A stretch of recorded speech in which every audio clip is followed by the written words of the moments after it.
Welcome to Living the Dream Iowa Life. I'm your host, Hannah Nuss, and each weekday we'll share enthusiasm for what's possible and dive into the stories of Iowans living their dream lives right here in the heartland.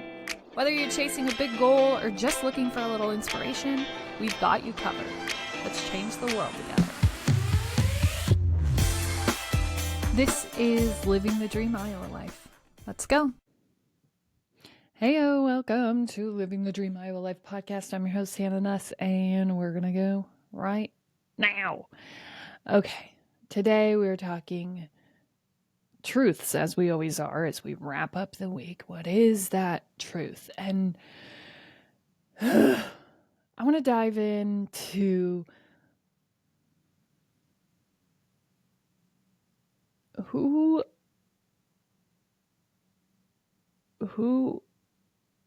are you truly? I don't know if that's the right way to ask that question. Who are you truly? My kids asked me this the other day. Mom, what did you like to do when you were growing up? When you were little? And I said, explore. Explore. I loved running around the back railroad tracks. I loved thinking about what these railroad tracks, what they brought in, everything that they carried. They were inactive by the time that they were behind my house. But I loved wandering around back there, seeing the old railroad ties and just imagining what once was and wandering all up and down that back stretch of my house and that free ability to just roam. And then the other thing that I loved more than anything was being on the boat, being around water, being in water. I remember sitting at the front of the boat like I owned the Atlantis. I was some sort of mermaid queen that ran this water. I'm not sure why, and I'm also pretty sure that no one wants to run river watershed. It's not the ocean, okay? This is not the powerful water most people want to own, but I did, and those were some of my favorite things. And when we think about who we truly are, how does that correlate into today? Well, I didn't love wandering. In fact, when I was in the corporate world, if you told me that we were going to eat outside, I would cancel our lunch plans. No, ma'am, we are not eating outside. The elements, the sun, the light, ugh. Plus eating, no thank you, no. And people would crave that. The sun, imagine you would crave the sun after sitting in a gray cubicle all day long. And I would say, no, not outside. Anywhere but outside. And I would say that about everything. I hated being outside. I hated everything about it. The sun, the bugs, the temperature variations. No. Gross. Grass on my feet. Yuck. No. Wind. I still don't love wind. Okay, I will say that. Wind. Gross. Get out of here. No, thank you. I do not want to do that. Which is so opposite of who I was as a kid. And obviously we all grow up and we mature and we become these adults and we can't just wander around railroad tracks anymore. That would be wildly inappropriate, not something we should be doing in this life as adults. Gross. No, we can't do that. And gosh, I love to explore.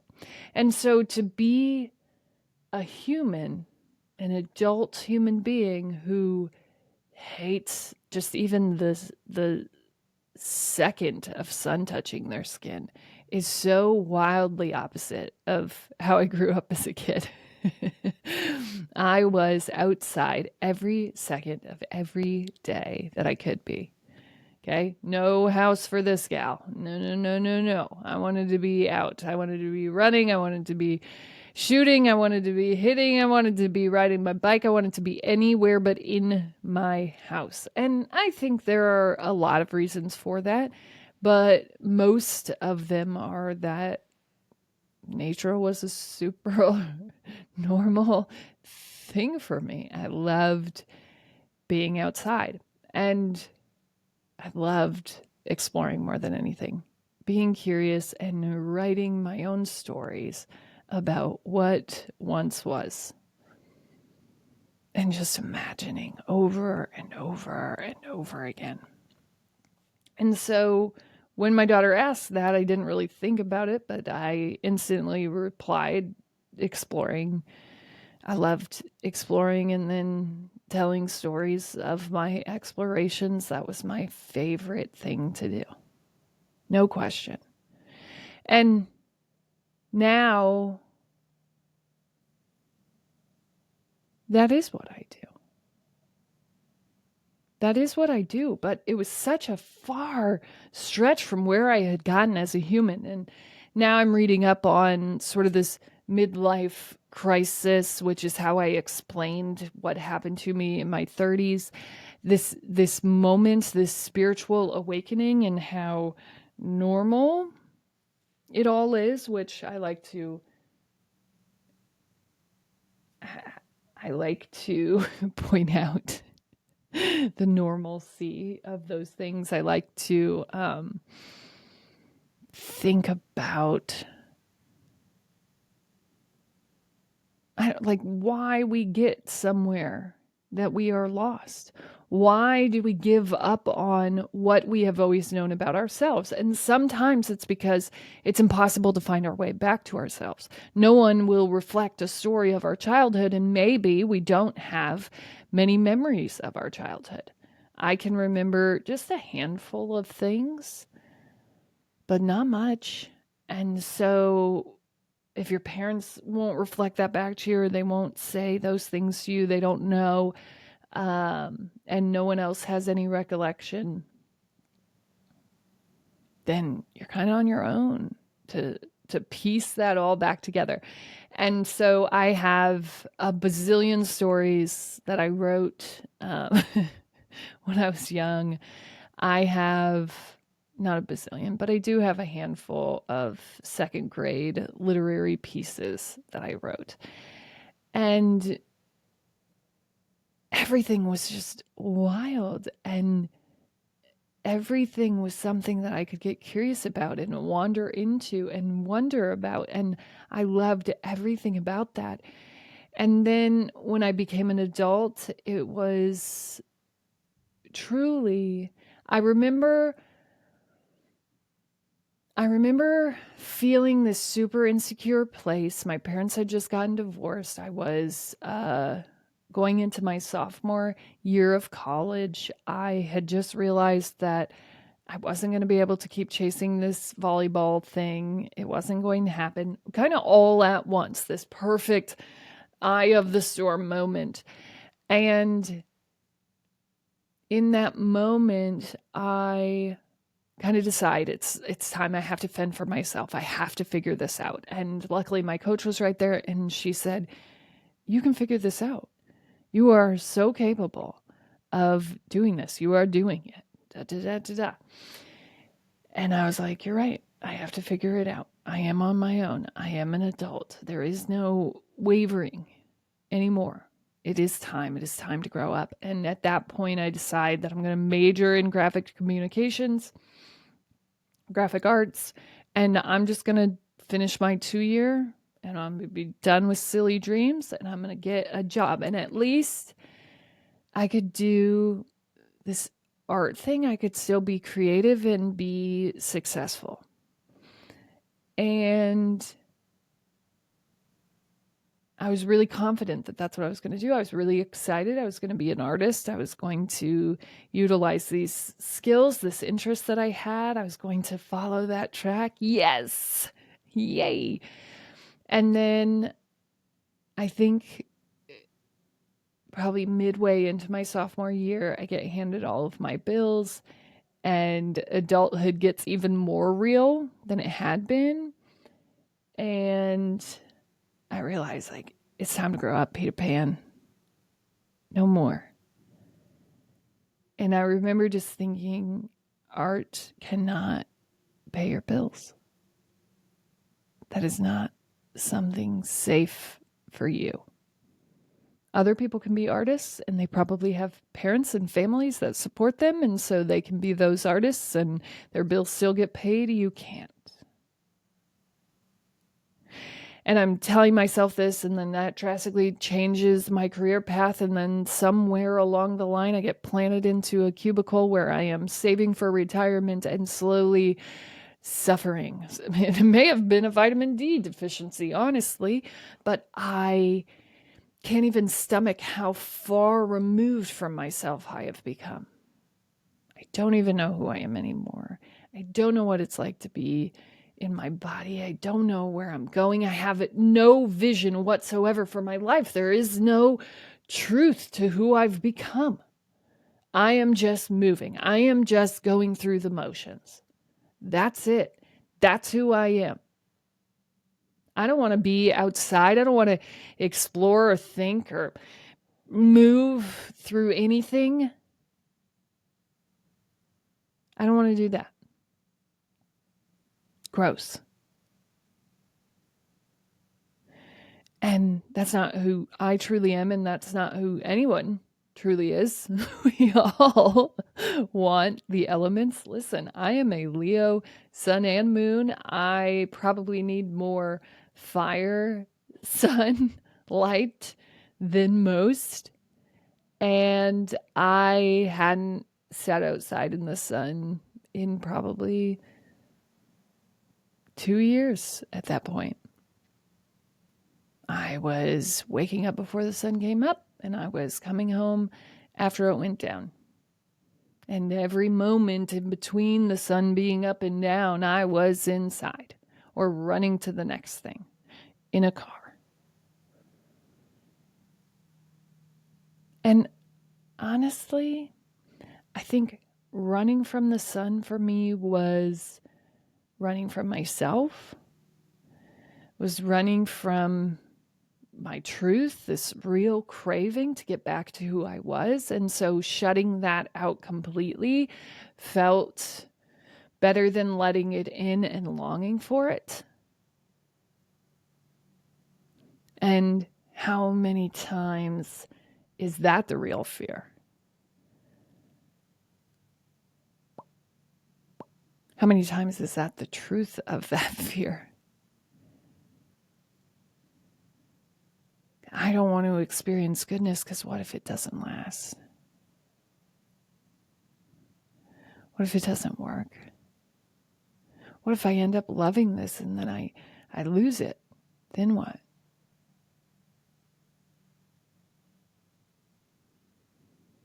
It was just easier to stay away from the sun. The cubicle was easier. People could accept that. They could understand that. They couldn't understand. And yesterday, my kids and another family that we homeschool in the same community, and we just decided, hey, I text them, hey, my oldest has to do a science experiment with pond water or lake water, whatever, creek water, whatever we access. They need fresh water from a pond or a creek. And I am wondering if you want to grab lunch and then eat a picnic down at the park by the creek and then explore the creek for a while so we can collect the specimens and do some of the testing that she needs to do. Yeah, that sounds great. We'll meet you down there. We found turtles. We found and explored climbing across the creek, across the rocks. I climbed across the rocks and then got to sit there like a creek mermaid up on a rock, which is so funny. And we simply explored. We sat in the sun. We watched our kids run and gallivant in the sun. And for part of the day, I was thinking, and my friend had said this at one point, isn't this what their childhoods should be? And every time that we sort of came up from the creek, and I feel this every time that I'm walking down by the creek, because once in a while, or even when I'm looking at the creek, I don't know what my issue is, but I love running to this creek, standing and just looking at it. And sometimes when I get extra time, so on weekends, I will walk alongside the creek. I will take off my shoes, I will leave them by the road, and I will walk alongside it. And every time that I do that, I'm thinking, oh my gosh, what are people thinking about this? How strange. And I thought that a few times yesterday. I wonder what, here we are. Wild, right? Here we are just midday walking our American Girl dolls in their strollers down to a picnic. I'm just letting my kids do that. And for a good majority of the day, I was thinking, oh my gosh, they must think, I wonder what people are thinking. And then I just realized this is amazing. And not everyone can give their kids this experience, but I am so grateful that we can for right now.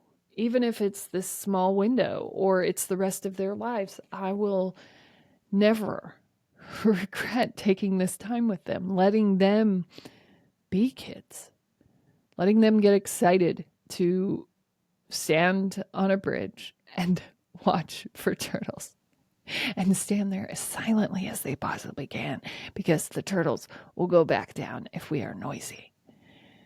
And to watch them kind of self-govern each other, hold each other accountable to those silence rules. And then to see them go across rocks barefooted and, stumble and balance and feel the elements, the moss on the rocks, the water, the sharpness of the rocks, the beauty of the grass and the moss underneath their feet. I mean, what a beautiful, true experience.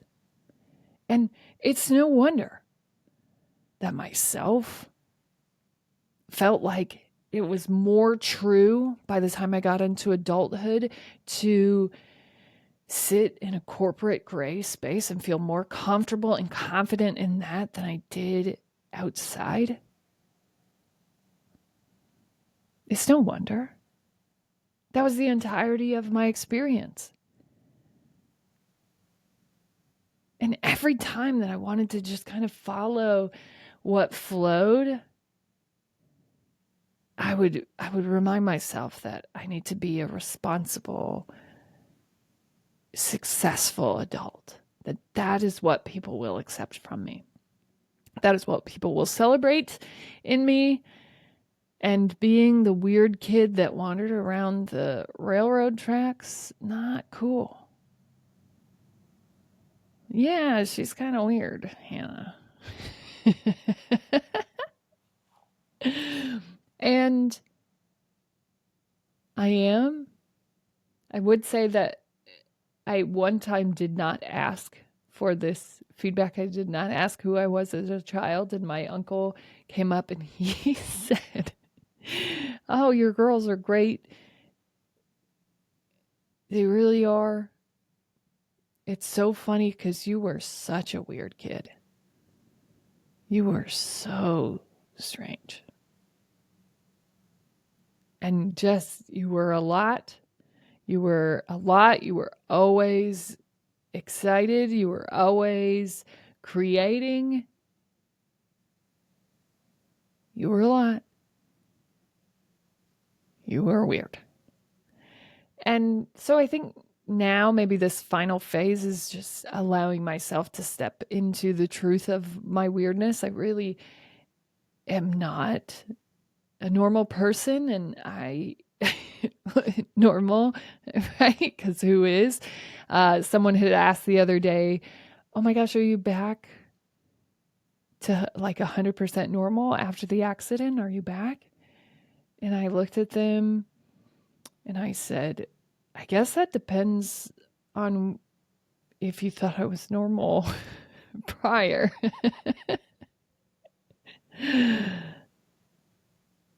Did you? And maybe, I think the truth of homeschooling, we have been homeschooling for about 4 weeks now because my girls got excited about their curriculum and they wanted to start early. And I think maybe that is kind of the final straw of I can't describe to anyone enough how abnormal my mind thinks. And that was definitely one of the final straws, one of the scariest things to do, to say, we're going to go out on our own. I think there's something so important about this exploration phase, about this self-led exploration that I want to make sure is in them. Not that schools do a bad job of that. I just want to be with it. I want to be in it. And maybe a part of me wants to explore with them, rediscover myself in my childhood, see what might have happened in my own life if I had been allowed to trust the weirdness. And it's so funny because I think in everyone's life, we have these moments where we come to these deciding points, and sometimes we rebel against that. Sometimes we just take it. And I was allowed to grow up so simply, so strangely. I really didn't have a whole lot of, my mom really just trusted my knowing and let me just know and go. Like, Hannah is confident. So whether or not we feel confident about what she's doing or what she's wearing or how she's presenting herself, she does. And we're going to let her keep going with that. And, to have that trust, I think allowed me to really just lean into my own weirdness, lean into my knowing. And my knowing was not the way everyone else was doing it. In fact, I would say my knowing is the exact opposite on every single day. I don't want what you want. Promise. I don't want a normal colored car. I don't want the same car everyone else is driving. I don't want what is trending. I don't want to look the same as everyone. I want to be fully myself. And I think that was broken down in school because it was easier to conform. I was friends with the right people and they were cool, and being cool was really important in middle school, and I needed to be cool more than I needed to be myself. And in 8th grade, I think 6th and 7th grade, I was like, okay, it's easier to just conform. Be friends with these people, be cool, get a boyfriend, like, just don't make it so hard on yourself. I figured out how to win. And I rejected that weirdness. And then in 8th grade, okay, in 8th grade, I have this, no, I am not just going to be like everyone else. I am not. I am really original and different, and I'm not dyeing my hair blonde, and I'm not, conforming. I'm not going to be like everyone else. I am so different. I'm different looking. I have a different body type. I was different from my brothers and sisters. I was just completely different, like from a different planet, different, weird, creative, expansive, super in my own power, just so different. And in 8th grade, I was seeing myself just kind of conform more and more. I was seeing that, and Avril Lavigne sprung onto the scene, and there was no better guide than Avril to guide me into my semi goth skater phase. Okay. And right before my freshman year, all of a sudden I'm certain that I can't be friends with the popular kids. I'm certain that I must kind of reject that identity and go my own way. And Avril came in and she saved me. And she said, we don't have to be this prim and proper person. We can be who we are. And I don't think Avril Goth was who I was. I don't think skater grunge was my truth, but I think my truth was going against the grain. My truth was being okay with being different, being original, being myself. And somewhere in there, sports come in and I take on that identity and sort of throw away Avril, even though, there is no better musician, I am certain. And so I take on this role of the athlete and I start conforming because I want to be successful in my role of athlete. And athletes do these things. And I have one really close friend. I am friendly with everyone, but I have one really close friend who was my only saving grace from not completely just going over into that athlete identity. I think Leah and I sort of stayed in our own little capsule of weirdness. Um, and she was how I didn't completely dive off. And then she left because she was a year older than me, my senior year. And she went to college and she had boyfriends and friends and she was living this whole other life. And all of a sudden, I wasn't a part of that. There was no way for us to stay a part of each other's lives. And then I really conformed.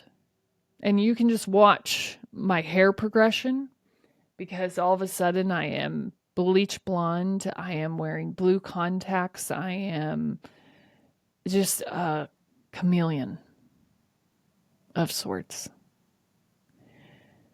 And I had lost everything about what made me me. Luckily, I had sports and I had that as an expansive outlet, but I wasn't me anymore. And it was a slow, steady path back to truth from there because I had spent so many years denying everything that I knew that I was, everything that I knew that I never wanted to become. Here I was in it, doing it, being it, living it.